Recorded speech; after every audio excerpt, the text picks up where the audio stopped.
it's time to sit back and relax with your favorite drink and listen.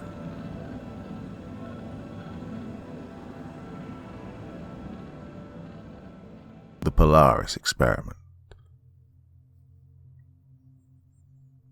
Funerals used to bother me, but not much anymore. It's difficult to have any sort of apprehension for death when it's practically what I experienced for the better half of a year. I was in a coma, but not like the kind you might be familiar with. It was a dreamless and numbing state of dread that I couldn't escape. One caused by forces beyond my understanding, evil, ethereal behavior that I can hardly even properly describe. I can't focus on the memories of that void for too long, or else I feel myself slipping backwards into an endless, sinking pit. It makes my whole body become paralyzed with a sense of dread and apprehension toward everyone and everything. Then, just as it becomes overwhelming, there's a gentle tug, and I look and see my sister's calming eyes. Honestly, if it wasn't for Jessie, I'm not sure I'd be around at all anymore. This entire experience was the closest to traumatic that I can think of. It resulted in the loss of my sister's arm. She sacrificed that much for me to save me from hell. Madness and unholy nightmares are something that we've become burdened with ever since we stepped foot into the Thurston Manor over a year ago. And now, as a result, we might be fighting something far, far worse. In these somber moments, as the casket is brought to the front of the small chapel, I can't help but to reflect back on the months that led to this horrible end. It was only a few days after I awoke from my coma that I was still recovering in the Olaf Rehabilitation Center that the debacle started to form. A mysterious representative of an even more shadowy organization known as the Janus Project came to see me. Already, Stephen Lang had convinced Jessie that we needed to help him in his group's grand effort to fight otherworldly evil while I was in my coma.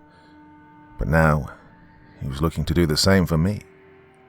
He came into my room carrying a portfolio filled with grainy pictures and placed them counterclockwise on my tray to show. They were of men and women that looked as though they'd all seen their fair share of hell. Most of them had a state of shock written all over their features, or perhaps one of despair and panic. None of them had any colour to their faces or body. What life they had been drained from them without remorse. "What is this?" I asked Lang as I instinctively looked away from the grisly images. "I understand you might not be ready for this, but this is the reality we are facing. All of these people are victims of the mirror devil I have spoken of at length with your sister about. This is just a sample of his latest prizes. You must focus, Danielle.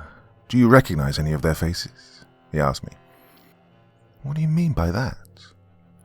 "You know as well as I do, the sleepless state you experienced for the past 6 months was nothing medical or remotely ordinary. Your body was trapped here, yes, but your spirit was taken elsewhere, to the world of beyond, the dreamlands," the Asian man said evenly, watching my reaction to his words. I did my best not to shiver impulsively. The darkness and fear I could easily taste any time I focused on those memories was all too powerful. "Are you saying these people were taken there as well? Their spirits, I mean," I said, looking at one picture of a young man with dirty blonde hair. His eyes had a gentle appeal to me, stirring me to think about the surreal landscape I'd been trapped in. And I pushed the picture away and shook my head.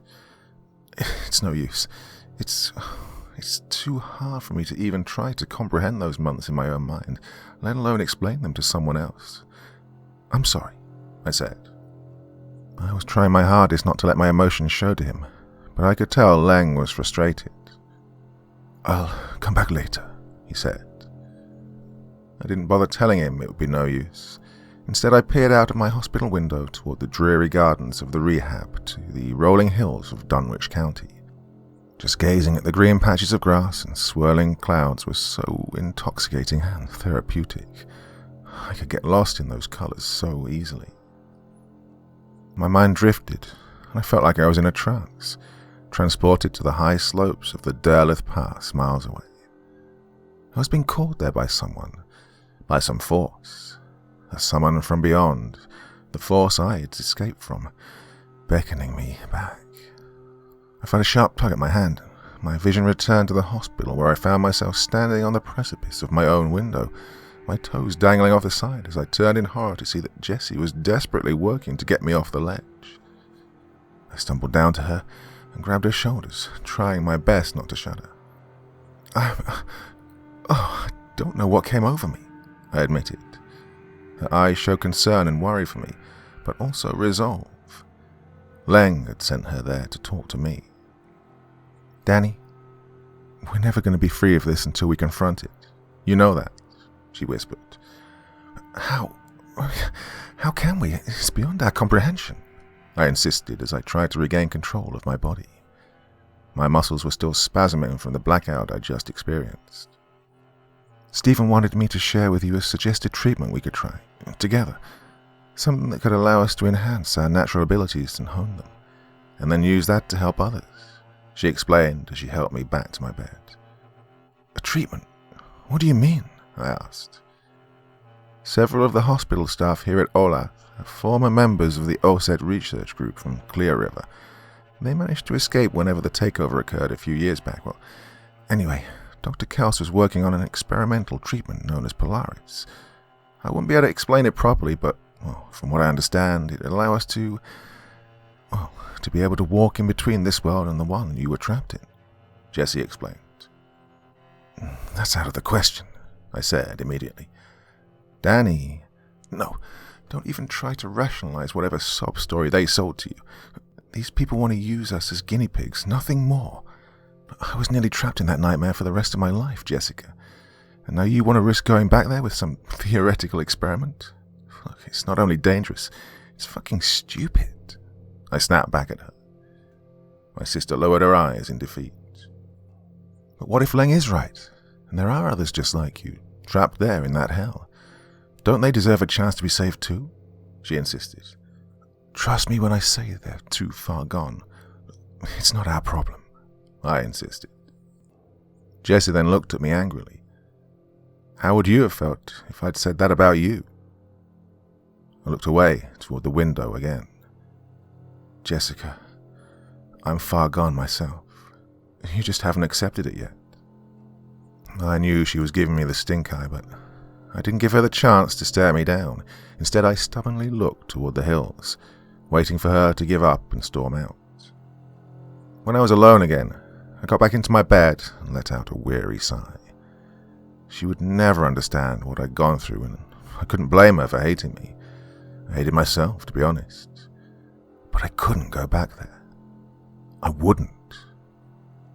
I closed my eyes, letting my weary brain relax as I tried to push aside all the worry and dread in my heart. But the swirling memories of darkness that had been my reality for half a year easily returned during my slumber.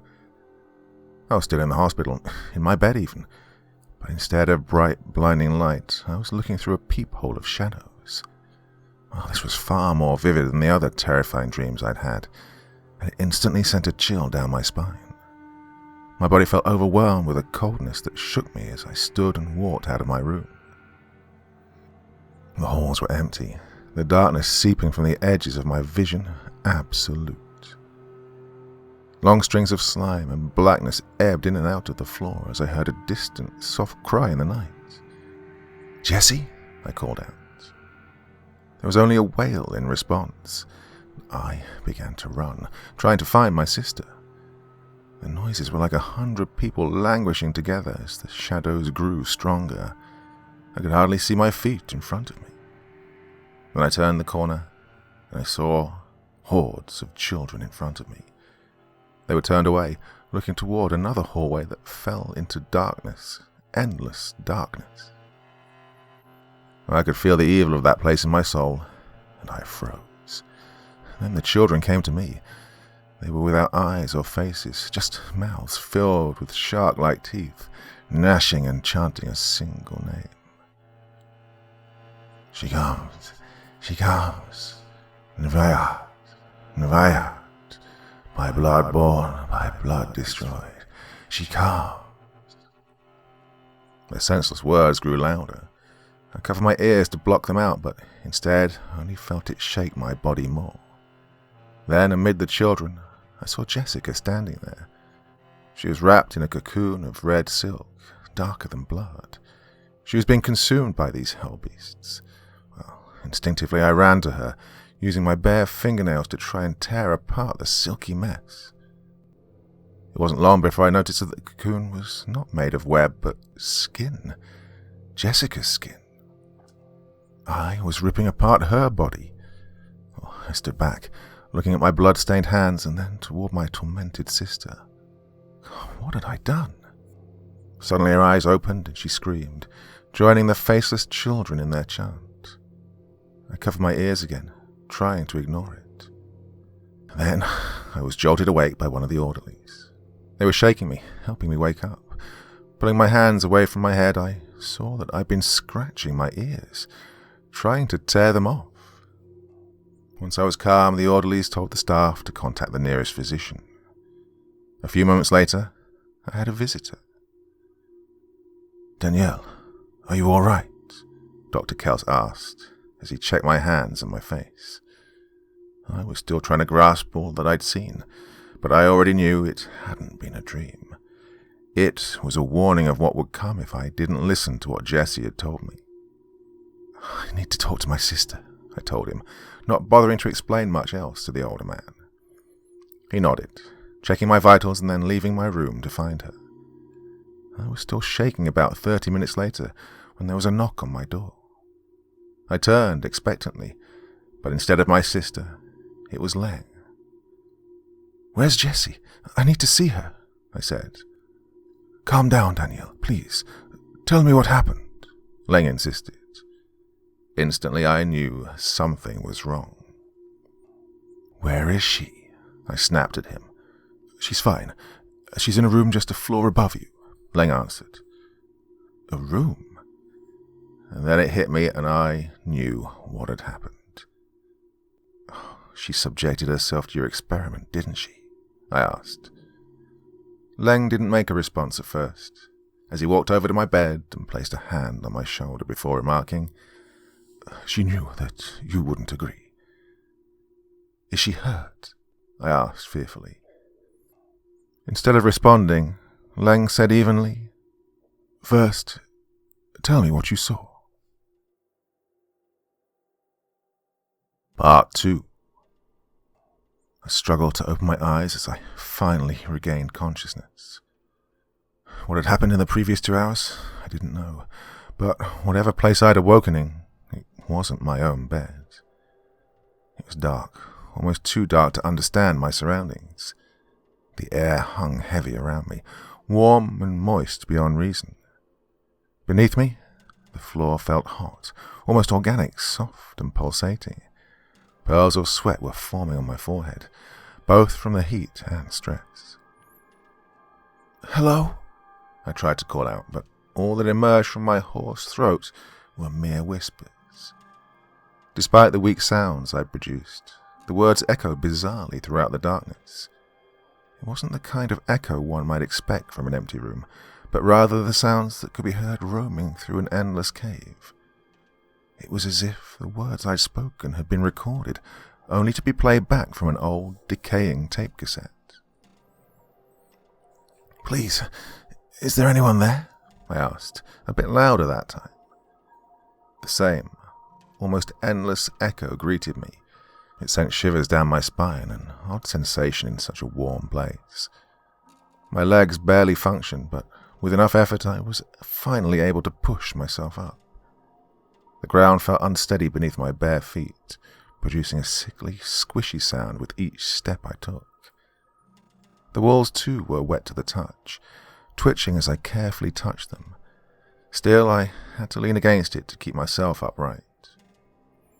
I tried to think back, but my mind was shattered.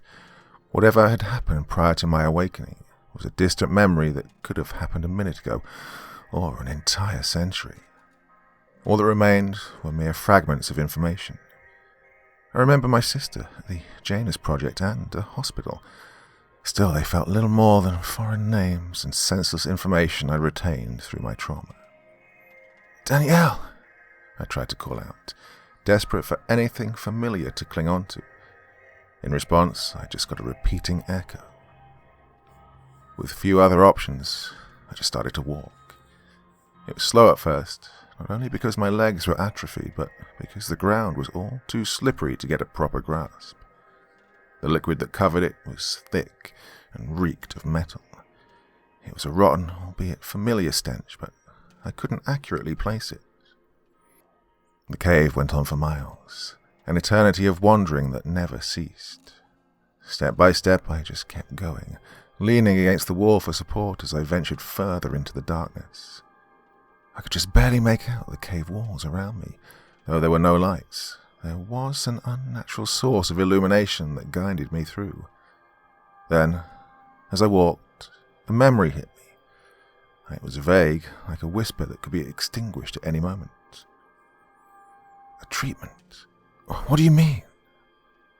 I heard ringing through the darkness. Unlike the other sounds, it didn't echo. It was just a memory, a sentence, and a clue as to what had happened to me. They are too far gone. I recognized the voice. It was Danielle, my sister, who felt all too far away. There'd always been a certain connection between the two of us, but it felt broken, missing from whatever hellscape I'd been thrown into. Please, Danielle, I need your help, I begged, knowing she existed only as the voice inside my head. Wherever she was, I just prayed that she was safe. Hours passed, and the narrow cave eventually opened into a massive chamber. It reached so far up into the world above that I couldn't even begin to see its end. There was no sky above, nor stars to guide my way. It was still just a cave without any obvious way out. In the distance, miles deep into the chamber, I saw a lighthouse. It emitted a beam of black light that lit the place up against all laws of physics. It wasn't a comfortable sight, but a sickly one that shaped the world around me, creating a place from which there was no escape. It's not possible, I mumbled to myself. But what was possible, well, it didn't matter. That place, whatever the hell it was, didn't care about the laws of physics. From the ground, I could see streams of black liquid pump up in a pulsatile manner. Drip from the floor, falling up against the scene like rain, defying gravity. Bone fragments and malformed organs stuck out from the walls, partially covered in muscle and fat. And then I was hit with a flash of memories. They called it the Polaris Experiment. There's a world bound to our own, so far out of reach, yet a threat beyond anyone's wildest comprehension. I'd been chosen to undergo treatment, allowing me to cross between these two worlds, to stop whatever darkness that lay within from spreading over to our own reality. But why couldn't I remember? Why had they chosen me? Gonna have to inject you intrathecally. What that means is that the medication will be directly put into your cerebrospinal fluid. It's the stuff that flows through your brain and spinal canal, protecting your central nervous system and clearing waste, Dr. Keltz said. Will it hurt? I asked. He just nodded. This isn't going to be pleasant, but you need to know just how important this work is, not just for us, but for the whole world. The pain still lingered in my mind, but that was the last thing I felt back on Earth. The world I'd left behind was so infinitely far away, replaced by a dimension full of dread. I'd entered to help, but I hadn't the faintest clue what the hell I was supposed to do. That's when I saw the first people. They were just remnants of former human beings morphed into the ground. Their skin had been stretched out, pulled across the wet ground like a pale carpet. They squirmed around, trying to reach onto me as I passed by. I could tell they were trying to scream, but with their lungs exposed to the nightmarish world around them, there was no way they could form words. Help! One of them mouthed silently. Those with their rib cages almost intact just kept begging to be killed. They weren't even aware of my presence, yet they constantly begged for the sweet relief of death. I inspected a few of them, considering whether or not I should oblige and finally end their lives. That's when I realized that I could recognize their faces. Despite their faces having been mutilated, eyes ripped out and skin torn from their flesh, they seemed all too familiar. I'd seen these faces before. But however much I wanted to help them, something deep inside me told me to stay away, lest I wished to suffer the same fate. "I told you not to do it," I heard Danielle say. Her voice was distant, but it wasn't just a memory. No, she was present within me, through a bond I'd never been able to understand. Still, I could do nothing save to walk towards the lighthouse in the distance, with its wall made from bones and the foundation of flesh. It was so far away, and with each step towards it, I just kept growing weaker. It was such an inexplicable emotion to be pulled towards an entity that caused me so much pain. The dark light burned my skin, digging its way into my mind, shattering each and every memory I'd ever created. "You're not enough. You'll never survive," I heard Danielle tell me. I couldn't even remember if the memory was real or a broken fragment created by the world I'd walked through. "Shut up," I yelled back, but the words weren't my own. They weren't what I'd wanted to say. I needed to ask for help, but I couldn't. Then the lighthouse started to feel closer, though if the actual distance had changed, I just couldn't tell. I heard my sister laugh at my misery, her voice twisted and broken. She mocked my attempt at helping people. She wanted me to fail, and I hated her for it. "Just leave me alone," I screamed. Then I saw shadows emerge from the base of the lighthouse. Massive, 8-legged creatures with skin that flowed fluently across the darkness. They were mere shadows, spider-like beings running towards me at impossible speeds. Oh, they were so beautiful, at least in that moment. And that's when it snapped that I wasn't willingly following the cursed light before me. I was being controlled by the place itself, by the forces within the darkness. "Don't go there!" Danielle shouted out. Her muffled voice had finally broken through into clarity. "What?" I responded, still in a haze. Suddenly I felt someone pull me away, snatching me out of the grasp of those spider-like creatures. "Don't look at the light," she ordered, as she pulled me away from the lighthouse. At first I resisted, but she was too strong, and my right arm just wouldn't work. The spiders were getting closer, and in the midst of them all I saw a strange silhouette. It looked almost humanoid, but out of proportion, far too large to be a real person. "Navayat," I heard echo through the cave, a meaningless name that held unfathomable power. The silhouette spurted in front of the spiders and grabbed onto Danielle. The simple touch of the shadow was enough to sear her skin, and she let out a whimper in agony. Her pain was enough to rip me out of the trance I'd been unwillingly put into. Suddenly the memories flowed back, and for a moment I was paralyzed with an overabundance of information. "Only you have the power to leave the place. Once you're inside, we can't do anything to help you. That's why it's so important that you keep focused. The true world will twist your mind, play with your feelings, but it's all a ruse to keep you trapped. You need to remember that," Dr. Cal said. And that was all I needed. I turned away from the lighthouse, which shone bright with its disgusting black beam. I grabbed onto Danielle, who was writhing around in agony from the silhouette's touch. "Danielle," I called out, pulling her away from the silhouette. It retreated without a fight, seeming to let her go for no reason. "We need to get out of here." "Oh, we have to get further away from the lighthouse first," Danielle responded. I put her arm around my shoulder, and together we retreated back towards the cave I'd come from.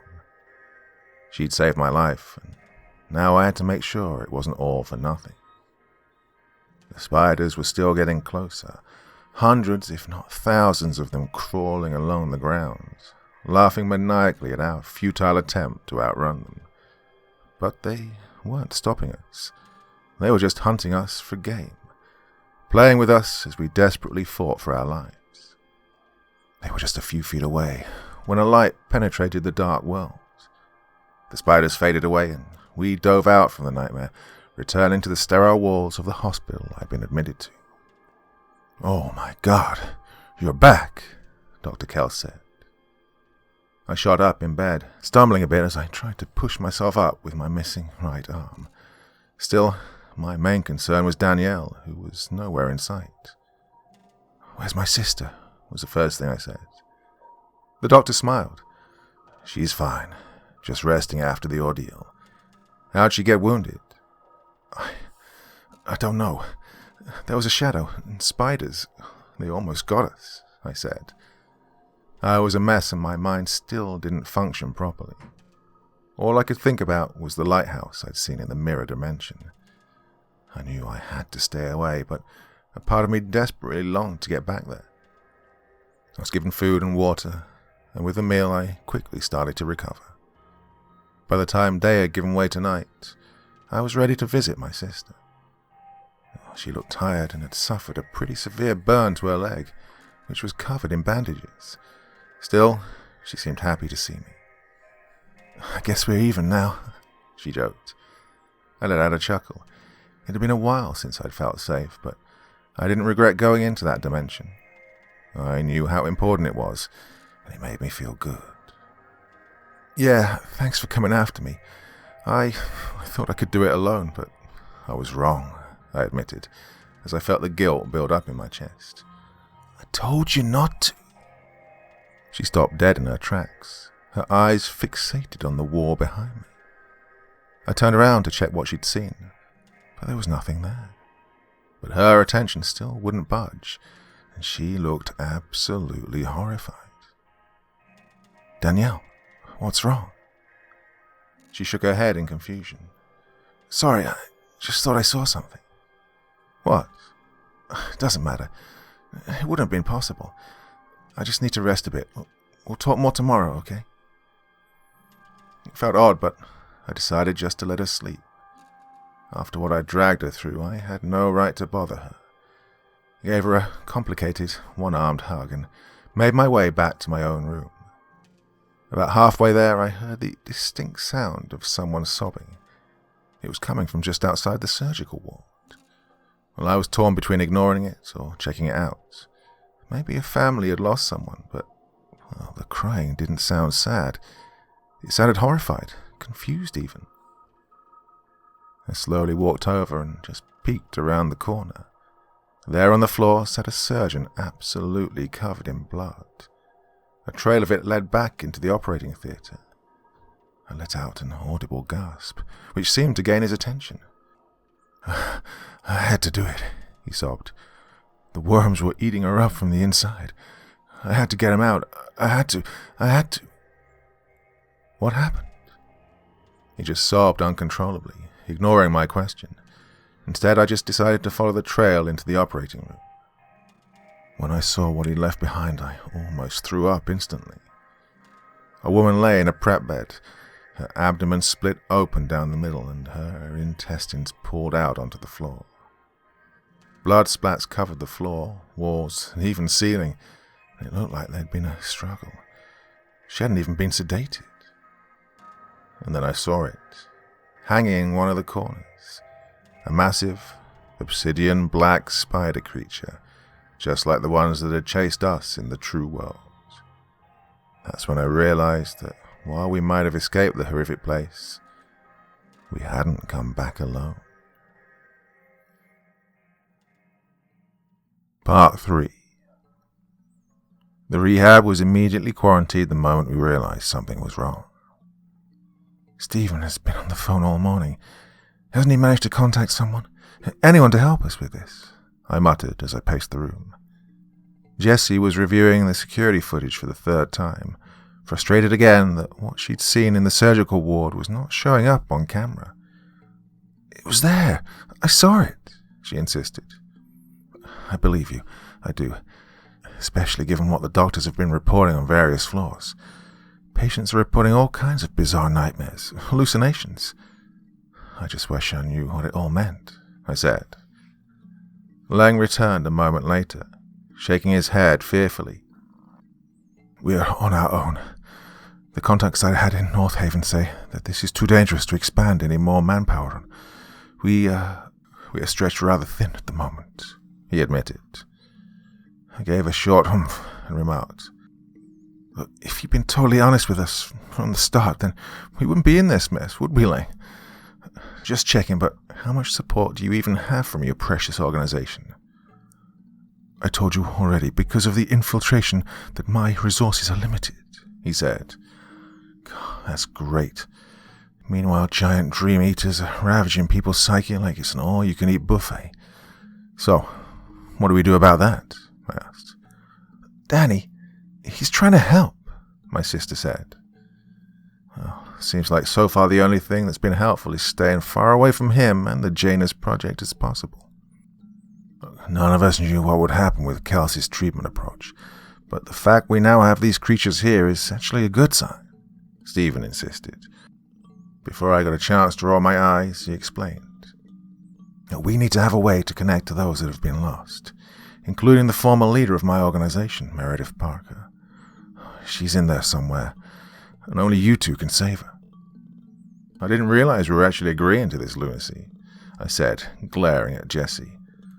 "We don't have a choice now, or more people will suffer," my sister said, fearfully. "You need a rest," I said, getting her back to her own bed and turning to Lang. Once she was agreeable to it, I followed him out of the room. Looks like I'll be the test subject this time. Lucky me. "We must act fast, Danielle, before these dream eaters leave the hospital to search for food elsewhere," he insisted. We made our way to the infusion clinic where Dr. Kels had administered the drugs to Jessie only a few hours prior, and I got prepped. I did my best not to panic or freeze up as he explained how it would all take place. It was logical and scientific and, seemed safe, but it didn't keep my mind and body from being overwhelmed with fear. Before I was ready, or even if I could be ready, a needle pierced the back of my spine, and it felt like I was drowning. I used to think the concept of astral projection was impossible, but I swear to you I saw Kels and Lang begin to set up IV fluids and other monitors on my numb body as I hung above them. Was I floating? No, I was falling into the true world of the darkness that was all around us. Colors bled into one another and warped in and out of reality as the rehab faded away. Before I knew what was happening, my feet touched green grass, a pasture of endless colors in the sky, and I was upside down. It took me a few seconds before I realized I was in Daleth Valley again. Why were my visions constantly leading me here? This time I chose to find out and made myself walk toward the darker crevices of the sacred ground. I could hear low chanting. A whole congregation of hooded figures was gathered around what appeared to be a monolith of pure marble, as white and clear as a sheet of ice.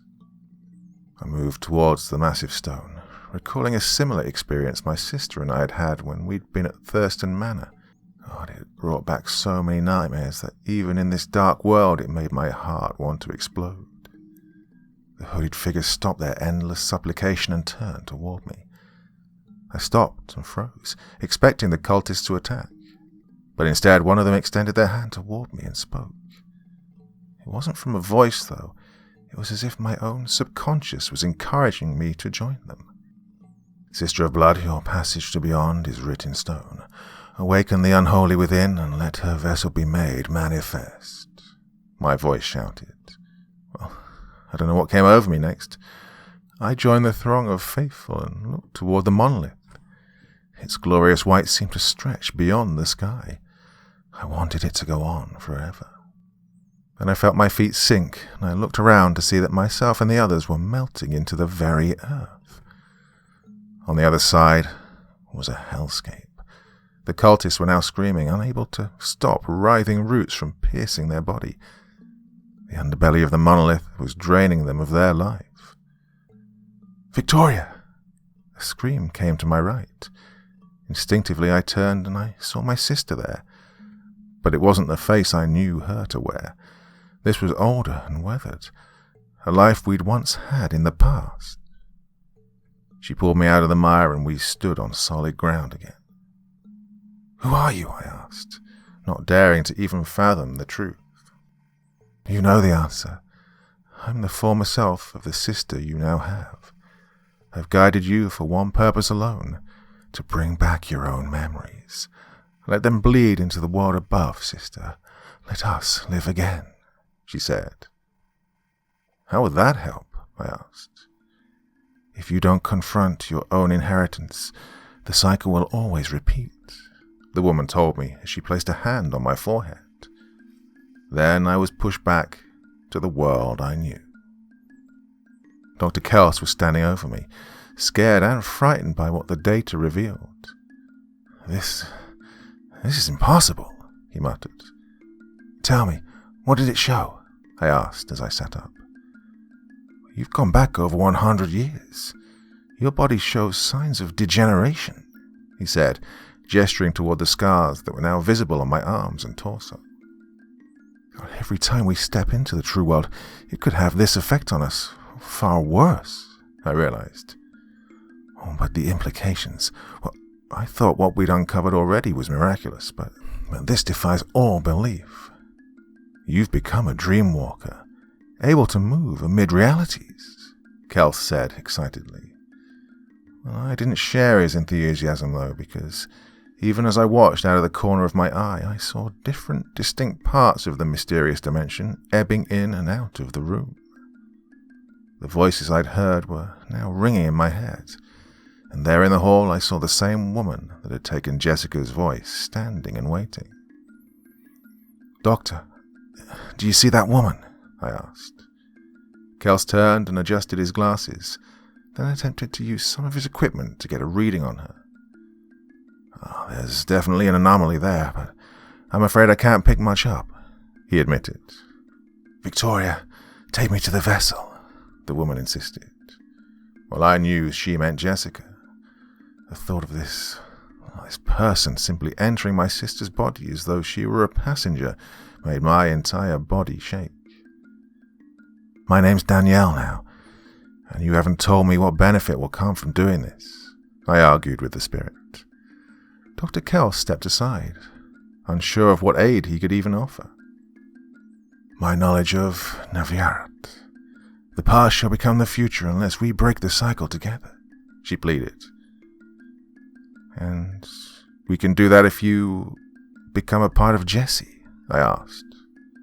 The spirit nodded. Somehow I felt sure to trust her, but I still had doubts. What do you need my help for? Can't you simply spirit yourself to her? The woman smiled. The Eaters of Dreams will try to stop us, she said as she turned toward the hallways. I saw the massive coiling bodies of the dark spiders and I steeled myself, knowing they'd probably do everything in their power to stop me from going forward. Right, I'll help you, I decided. I'm not sure what's happened here, but I'll do my best to adjust the dosage of the medication. Perhaps with a stronger hold to the other dimension, it'll aid you? Kels asked. I gave him a stern nod and waited as he injected me again with another round of the treatment. My body shook, trying to adjust to the way the medicine made my vision blur and contort. The colors of the true world bled all around me. The Dream Eaters began to hiss and move toward us. The spirit that had found its way to me made a sharp cry, and we ran down the hall. The spiders lashed with their long, spindled legs, trying to attack, as we saw other employees of the hospital getting taken down by the beasts. Each time the monsters were able to feast on their fragile psyche, it was like watching a supernatural chaos spread and expand. We barely made it to Jessica's room when I caught my breath and looked toward the spirit. You have done well, my sister. Now comes the most difficult part, she told me. My mouth felt dry as I looked at Jessica and knew that, to make this work, I would have to subject her to a living nightmare. Call Kels into this room. We need to prepare for another round, I said as I heard screaming in the halls. Time was running short. Part 4. I need to go under again, don't I? I asked as I looked at Danielle's tired frame. I still didn't know exactly what she'd gone through, but she looked worse for wear. The way Dr. Kels explained it, the place took its toll on beings that didn't belong there. Crossing between the worlds was supposed to be a physically impossible task, yet we'd both been given that power, and we needed to use it to help other people. Danielle nodded at my question. I'm sorry. Back to the mirror world I go, I suppose. Mirror world? You mean the true world? Danielle asked. Yeah, whatever it's called. Let's just do it. Danielle and Dr. Kels looked at each other with worried expressions on their faces. After a moment of silent discussion between the two, they turned their attention back to me. You're not going back to the true world. You almost died last time. We need to figure out how to fight the dark beings and, more importantly, Navarrete. How then? If I'm not going back, then what am I doing? I asked, confused as to why they were prepping me for another injection if they had no intention of sending me back. You need to relive your past life. Excuse me? You don't just have the ability to cross worlds. You also have the power to get a glimpse into your past self. This injection will make it easier, but you need to keep focused on the task at hand for it to work. All right, I guess I can do that. You ready? I nodded. And with that, I felt something surge to life inside me, as if something or someone had entered my body. Danielle had barely even touched me, much less given me the injection, yet I felt myself fade from the world into darkness. What did you do to me? I gave you what you needed to see the past. Her words were so distant. It was as if she was miles away. I could still see her, but it was through an endlessly dark tunnel that stretched all too far away. Then the world vanished. It wasn't for more than a split second, but by the time I returned to my own consciousness, the entire world around me had changed. I no longer found myself within the walls of the hospitals. Instead, I stood at a farmhouse with endless fields in front of me and clear blue skies above. I felt the sun touch my skin, its warmth penetrating deep into my soul. But it wasn't my own soul. In fact, nothing there belonged to me. I'd become another person, someone who had perished long, long ago. A woman approached me. She looked familiar, reminding me strongly of Danielle, but it couldn't possibly be her. She was far too old. Christine, they're waiting for us. It was an odd sensation, but I knew she was talking to me. I tried to respond, but the body I'd been trapped within wasn't mine to control. Instead, words just formed by themselves, spoken by someone else. Are you really going to do this? I asked, without thinking about the words that flowed from my mouth. It's too late to turn back. The Great War is coming.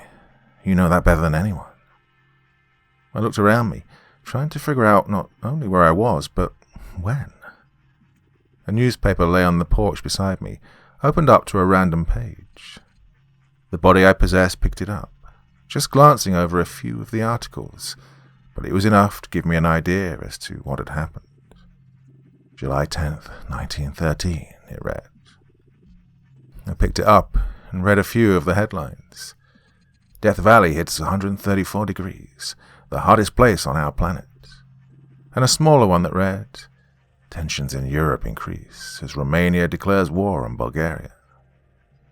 A lot of people are going to die, I said. The cultists don't care about that. Danielle, or whoever she'd been in a previous life, nodded in agreement. They want me to tell them who will survive. Those of them who are destined for death want to become one with the monolith. They want to enter the true world. So what are you going to do? I'm going to lie. I'm going to tell them that they're all going to die in the oncoming war. You can't. If they stay here, more people are going to suffer. They'll keep sacrificing innocent people and they won't ever stop. This is the only way. She turned to walk away from me, ready to change the course of the cultist's path in life. Their destiny, albeit a dark one, wasn't subject to change, even by us. Still, Danielle wanted to try. If you let them enter the true world, horrible things are going to happen, I argued. I could hear her sulking, but she kept facing away from me. I know, but at least the people who live now are going to be safe. I stood up, ready to physically stop her if I had to. She'd already started walking away, but I had to do something before she sent all the cultists to the true world. I grabbed a rock off the ground, ready to give her one last chance before I knocked her out. Beatrice, please don't do this, I begged. She turned her attention back at me and noticed the rock I was clutching onto. Could you really do it? Could you really kill me to stop me from doing this? We both knew I couldn't hurt my sister. Not for a second did the thought even occur to her, because she knew me all too well. I wasn't strong like her. I wasn't ready to sacrifice someone else. We have the chance to save everyone we know and love, but only if we send the cultists of narrated away. What about the next generation? I asked. They're hopefully able to make the choices we couldn't. With that, I felt myself move towards Beatrice. I, or Christine, couldn't hurt her, nor did she have the willpower to go against her. Together we walked across the field, ready to meet the cultists at the Monolith. I tried to scream, I tried to fight back, but the body wasn't mine to control. It was merely a memory of what had happened already, an event that had caused the deaths of hundreds of people in the future, and I could do nothing to stop it. The field seemed to go on forever, leading impossibly far away from the small farmhouse we'd come from. In the distance, nothing but endless grey lay before us, and yet I could hear the chanting of the cultists getting ready for their ritual. It was so familiar, even though I'd never directly witnessed the monolith before. I knew exactly what to expect. And then we saw it.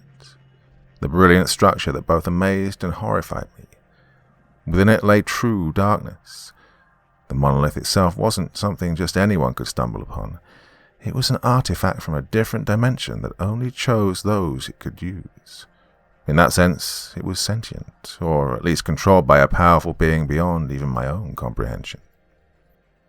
There it is, Beatrice said as we walked into an opening in the grass. It moved. The cultists approached us. Beatrice, are you ready to make the sacrifice? She just nodded. Narrated will rise thanks to you, but first we must go to the true world. Wait, what sacrifice are you talking about? I asked. They both turned to me, the cultist with pure joy in his eyes, but Beatrice looked broken. Beatrice will give her life to send us to the true world. The monolith demands a sacrifice for us to be granted access. What? Are you out of your mind? I yelled. It's the only way, Beatrice chimed in. No, I won't let them, I kept screaming as I ran over to place myself between the cultist leader and my sister. You have to leave her the hell alone.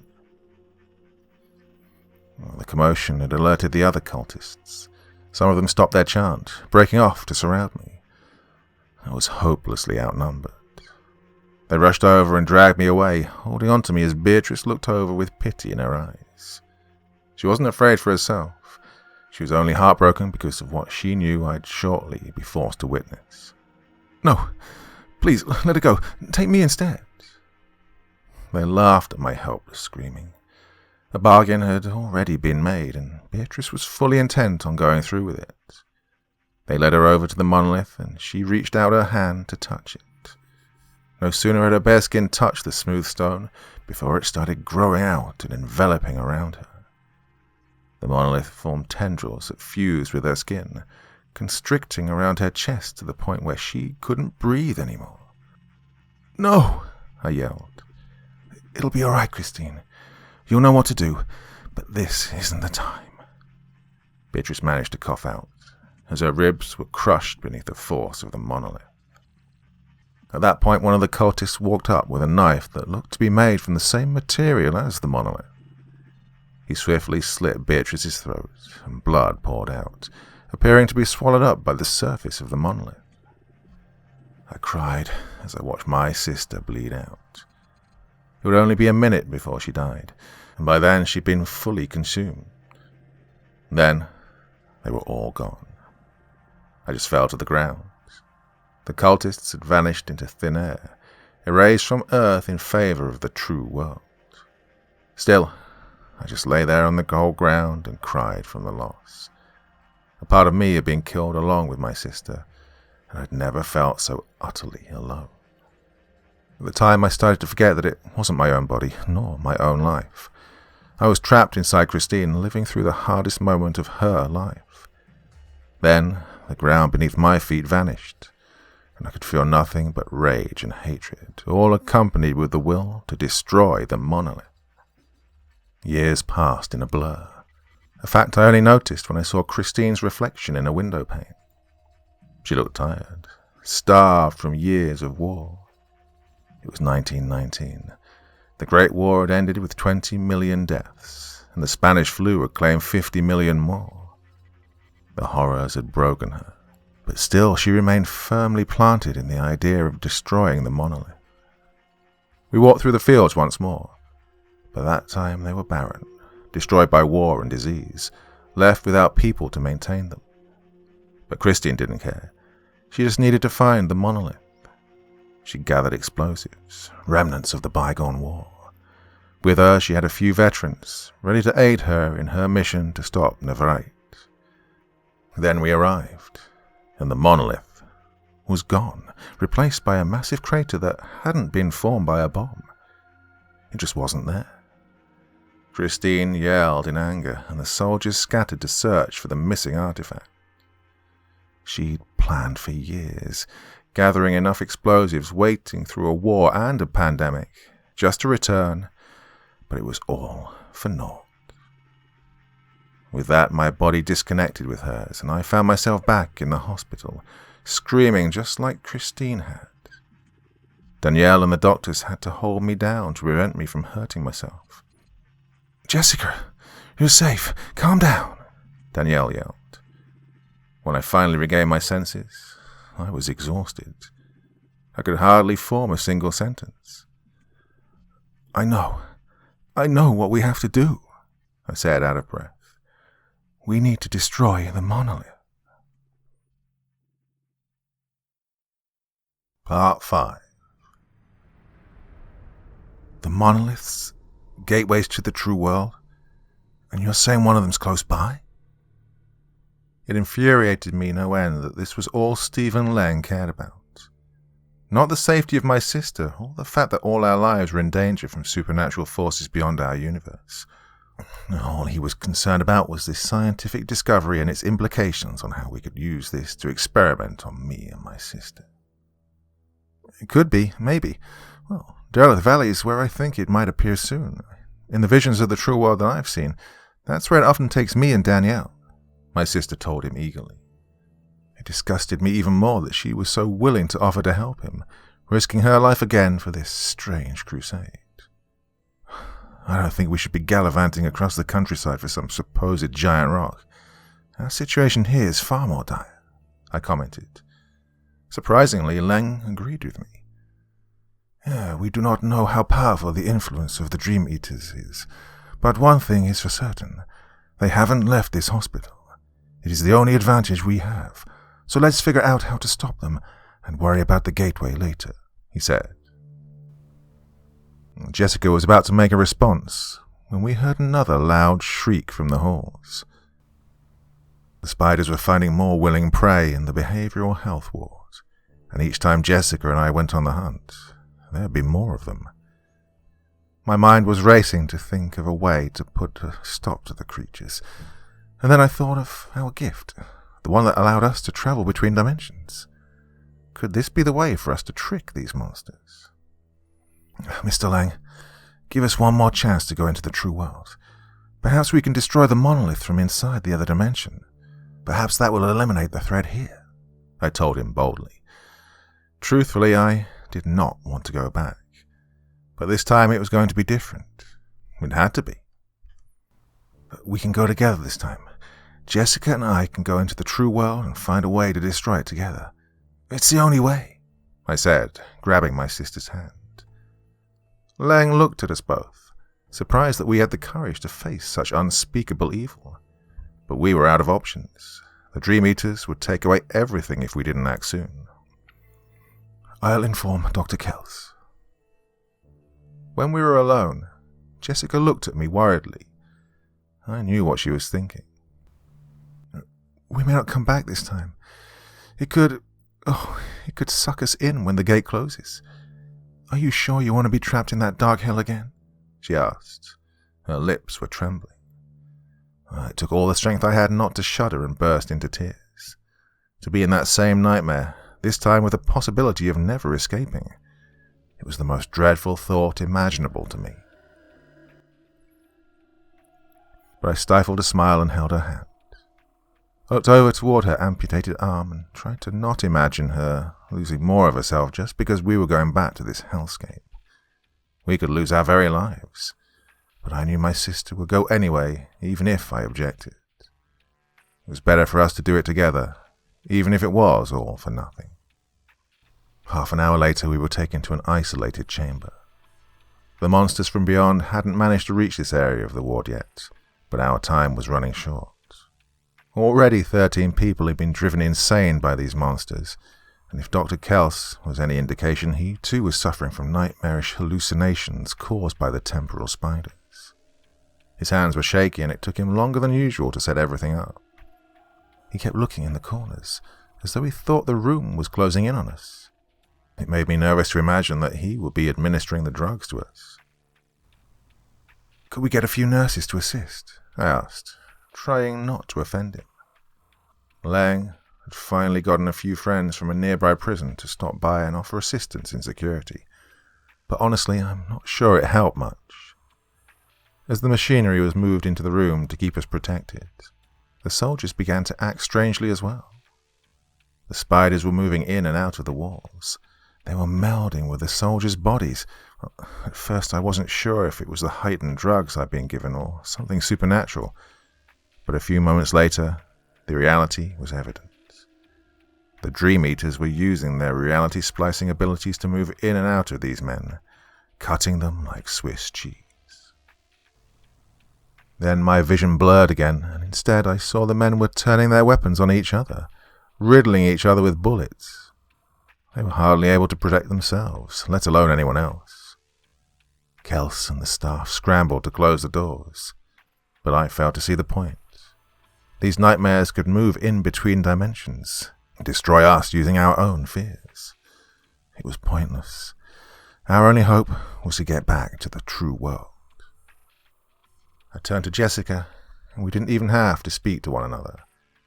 We knew the only hope we had was to rely on each other. I injected the needle straight into her amputated arm, as she did the same on my right side, and we were transported together. The world dimmed in color. The chaos around us faded away, and then we were alone in a dark room, only the light of our aura to guide us. It felt like we were falling, drowning, hardly able to breathe. I saw the reflection of Jessica's past lives and my own in an endless cascade of mirrors as we kept going down into the depths of the true world. We weren't entirely alone, I realized, as our feet settled on dark green pastures once again. The old souls we'd once had were there to guide us, to help us fight. The air was electric and alive with power. I could sense the landscape trembling before us as we moved together. In the true world, my sister had her arm back again and was able to move faster. It was almost a miracle, but I knew better than to think this dark and deadly dimension had anything pleasurable to offer. It was clear we were being led into a trap. I can safely say that for a multitude of reasons. 1, the monsters we often saw plague us when we traversed this plane were gone. And 2, we were easily making it to our destination without any obstacles in our path. Something beyond our understanding was guiding us, and it shook me to my core to realize our fates were not in our own hands. My sister could feel it too. Each step forward was not our own. We were in a different world, being brought like lambs to the slaughter. A path appeared before us. We could see the rehab center, and it was glowing with a light from beyond death. Something from the dark sky above us was descending. At first, it looked like drops of rain. Then, As we got closer, I realized it was crystals. Long, thin black crystals smashing into the hospital. As they hit the cement ceiling, hundreds of microscopic spiders pushed their way out, quickly skittering into different holes and tunnels, struggling to find new victims to feed on. Jessica and I paused as we got toward the entrance. "Why is our path leading us here?" she asked. I didn't know, but instead of seeing it filled with victims and patients, it was a dark graveyard. Hundreds of souls taken and smothered and held by the Dream Eaters.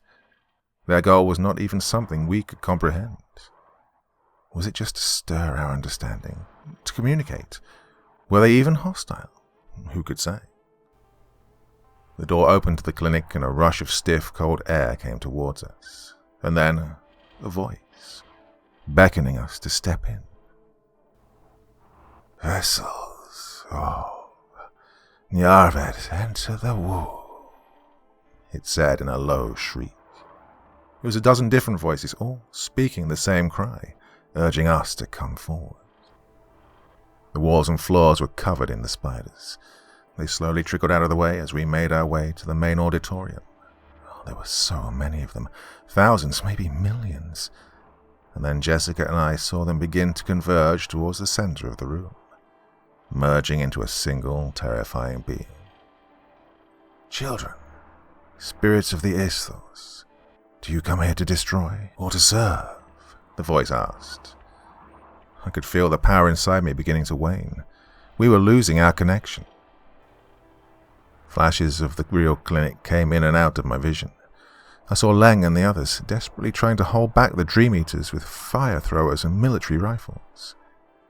Jessica clung to me and we spoke together. "This is not how we're going to die." Somehow we knew what to say, how to fight. Our past lives were there also, giving us strength. "You and your kind do not belong here," we screamed to the monsters. We held together, and a force from beyond us emerged. It was white and beautiful, like an angel, but with 1,000 eyes and wings, and it had no body. It had no form except skin and eyes and endless wings, rightly moving toward the demon. The building shook. We were being pushed toward the real clinic. Jessica and I saw it happening, and somehow, using whatever supernatural gift that was instinctively given to us, we pushed back. "You delay the inevitable," the voices shouted. The clinic was being pushed into some kind of black hole. I saw nurses and staff scrambling for their lives, clawing to the ground as they were sucked in, unable to stop its insatiable hunger. Leng and the military pushed back. They retreated as I felt my body fall into shock. The connection between us and the true world was fading. We were being pulled back. Jessica screamed, and the ground beneath us began to melt. The world, reality itself, was collapsing here and now. "Danielle!" she screamed. Behind her, her old self screamed to my old life. Our futures and our pasts were converging in this single moment to destroy Nyarvet. The light and the darkness mixed together, and we lost everything. I felt my spirit leave my body, from not just there, but from everywhere. Every version of myself was ripped apart as the monsters fought. And then, it was all gone. All of it. I don't rightly know what happened after that. We were floating for the longest time. Not here, nor there. I think the best way to explain it is that we were both dead.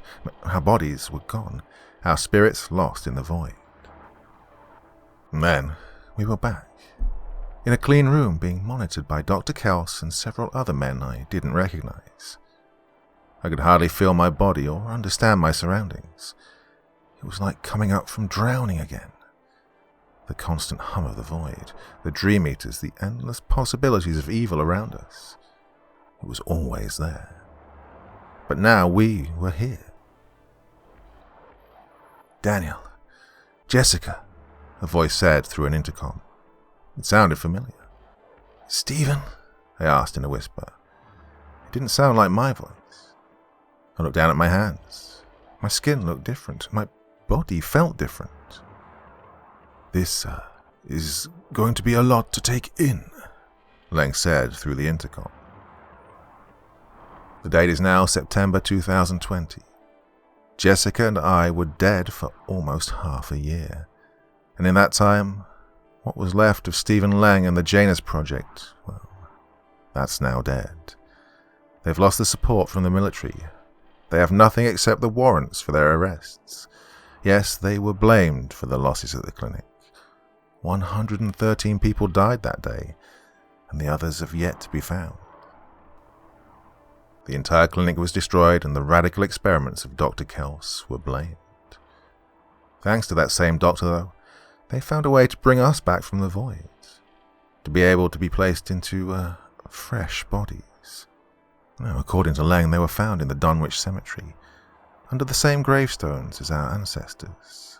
Fresh, faceless bodies that gradually became ours. They're still foreign to me and Jessica even now as we stand here at this funeral, which, by the way, is our testimony to saying goodbye to our old lives. The threat has subsided for now. The Dream Eaters left when we died. Well, Stephen theorized that they were connected to the dimensional experiments as well, which, by the way, were ultimately a waste of time. We never found that damn monolith, nor Meredith Parker. All of this feels like it was a waste. But one thing is a ray of hope. The fact that my sister and I came back from the dead. We defied the odds. We came back to fight. And this fight is far from over.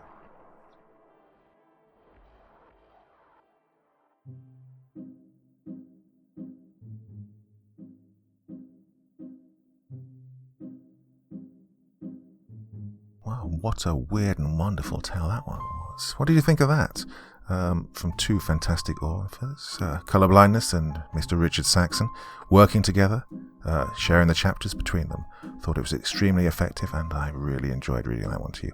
Now, you may have got a sense that there were other things going on, and this was part of a much wider universe, and you would be correct. So if you like this one, there are other stories connected to it, and I would be delighted to read them for you if you'd like me to. Well, that is enough for one evening. I will, of course, be back again very, very soon. Till then, my dear friends, sweet dreams and bye-bye.